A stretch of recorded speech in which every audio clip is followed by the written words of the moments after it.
നിങ്ങളുടെ ഇഷ്ട പരമ്പരകൾ എക്സ്ക്ലൂസീവായി സൺ നെക്സ്റ്റ് ആപ്പിലൂടെ തികച്ചും ഫ്രീ ആയി ഇപ്പോഴേ ആപ്പ് ഡൗൺലോഡ് ചെയ്യൂ. സ്നേഹവും കാണിക്കാൻ പറ്റുമെന്ന് എനിക്ക് തോന്നുന്നില്ല. എനിക്ക് എന്തുകൊണ്ട് സാധിക്കുന്നു എന്ന് ചോദിച്ചാ, ഒരു മരുമകനും തരാത്ത സ്നേഹം തിരിച്ച് നീ എനിക്ക് തരുന്നുണ്ട്. അതുകൊണ്ട് തന്നെയാണ്.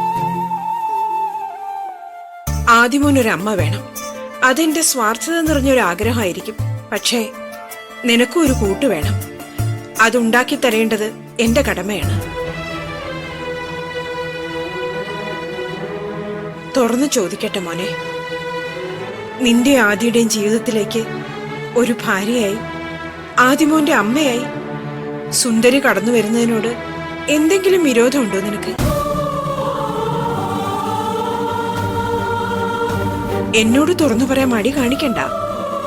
ദേവിയുടെ അമ്മയായിട്ടല്ല, ശരത്തിന്റെ അമ്മയായിട്ടാ ഞാൻ ഈ ചോദിക്കുന്നത്. സുന്ദരിയെ മോന്റെ ജീവിതത്തിലേക്ക് കൂട്ടിക്കൊണ്ടു വന്നൂടെ?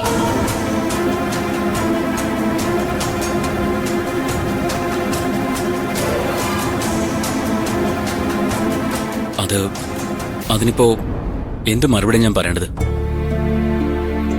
ഞാൻ എന്റെ ഇഷ്ടങ്ങളെക്കാൾ കൂടുതൽ വിലവൽപ്പിക്കുന്നത് ആദിമോന്റെ സന്തോഷത്തിനാണ്. സുന്ദരിയുടെ സാമീപ്യം കയറും അവൻ നന്നായി ആസ്വദിക്കുന്നുണ്ട്. ദേവിയോട് എങ്ങനെയാണ് എന്റെ മോൻ സ്നേഹം പ്രകടിപ്പിച്ചത്, അതേ സ്നേഹം അവൻ സുന്ദരിയോടും കാണിക്കുന്നുണ്ട്. മഴയെ സുന്ദരി എങ്ങനെ സ്നേഹിക്കുന്നോ അതേപോലെ ആദിമോനെ സ്നേഹിക്കുന്നുണ്ട്. നല്ല കാര്യമായിരിക്കും അത്. പക്ഷേ നടക്കുന്നൊരു പ്രതീക്ഷ എനിക്കില്ല. എന്തുകൊണ്ട് നടക്കില്ല അത് പറ. സുന്ദരി എനിക്കറിയാം. ഒരിക്കലും സുന്ദരിയുടെ മനസ്സിൽ അത്തരമൊരു ചിന്ത പോലും കാണില്ല. ചിന്ത കാണില്ല നിനക്ക് എങ്ങനെ തീർത്തു പറയാൻ പറ്റും? ഒരു സൂചനയെങ്കിലും അതിനെക്കുറിച്ച് സുന്ദരിക്ക് കൊടുത്തോ? ഇല്ലല്ലോ.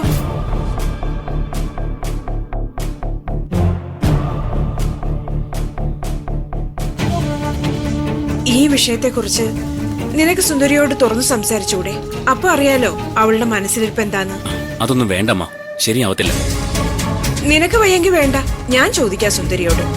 ഇതിപ്പോ എന്റെ ആവശ്യമാണല്ലോ. പ്ലീസ് അമ്മ, വേണ്ട. സുന്ദരിയോട് ഇതിനെക്കുറിച്ച് ഒന്നും ചോദിക്കരുത്, ഒരു സൂചന പോലും കൊടുക്കരുത്. ആവശ്യമില്ലാത്ത ആഗ്രഹങ്ങളൊക്കെ പറഞ്ഞ് ഉള്ള സൗഹൃദം ഇല്ലാതാക്കണം. ഇതിങ്ങനെയാണങ്ങ് പോട്ടെ, അതാ നല്ലത്.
എന്താ ഉറക്കം വരുന്നില്ലേ?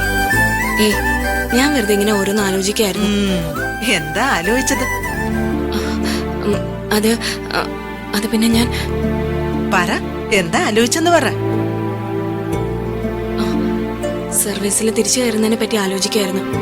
ഓ, വീണ്ടും കളക്ടർ കസേരയിൽ എത്തുന്ന കാര്യം ആലോചിച്ചിട്ടായിരിക്കും മുഖത്ത് പുഞ്ചിരി വന്നത് അല്ലേ? ആ ആലോചനയില് ഒരു ചെറിയ പുഞ്ചിരി ഉണ്ടായിരുന്നു. എന്തായാലും നല്ല ചിന്തകളായിരിക്കുമെന്ന് ഉറപ്പാ, അല്ലെങ്കിൽ മുഖത്ത് അത്ര സന്തോഷം നിറയില്ലായിരുന്നു. ശരിയാ, നല്ല ചിന്തകൾ തന്നെയായിരുന്നു. എങ്ങനെയെങ്കിലും സർവീസിൽ തിരിച്ചു കയറണം അച്ഛമ്മ. സർവീസിൽ തിരിച്ചു കയറിയ പഴയ തിരക്കുകളിലേക്ക് വീണ്ടും പോവാം. അങ്ങനെയാവുമ്പോ ഇപ്പൊ മനസ്സിൽ തോന്നിയ കാര്യങ്ങൾക്ക് സമയമില്ലാതാവും. അത്തരം ചിന്തകളെ ഒഴിവാക്കിയെടുക്കാനും പറ്റും അല്ലേ? എന്താ മറുപടി പറയാത്തത്?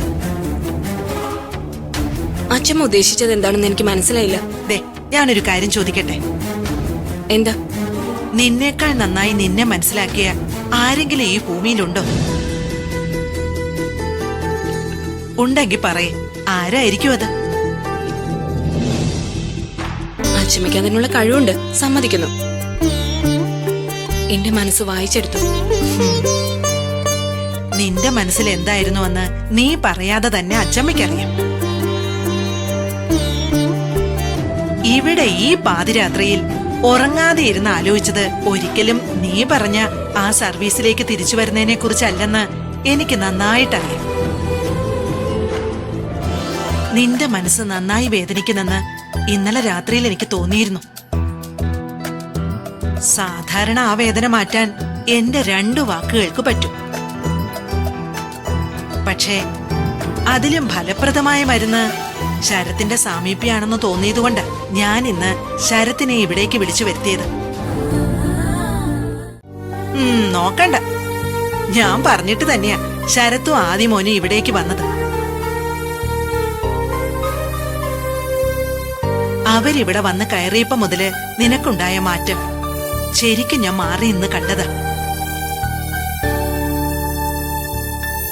ഒരുപാട് സന്തോഷിച്ചു, ആഘോഷിച്ചു. ഇല്ല എന്ന് ഈ അച്ചമ്മയോട് പറയാൻ പറ്റുമോ എന്റെ മോക്ക്? മനസ്സിൽ അങ്ങനൊരു ചിന്തയുണ്ടെങ്കിൽ നീ എന്തിനാ മോളെ ഇങ്ങനെ പൊതിഞ്ഞു പിടിക്കുന്നത്?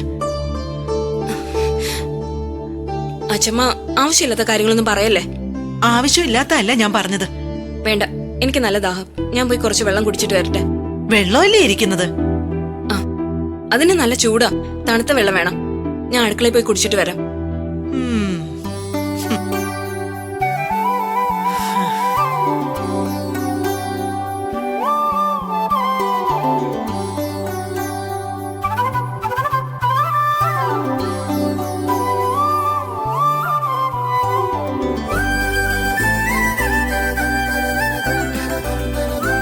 എനിക്കിതെന്താ പറ്റിയത്?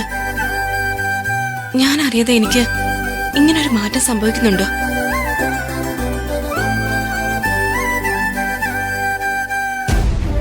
ശ്ശേ, അത് പാടില്ലല്ലോ.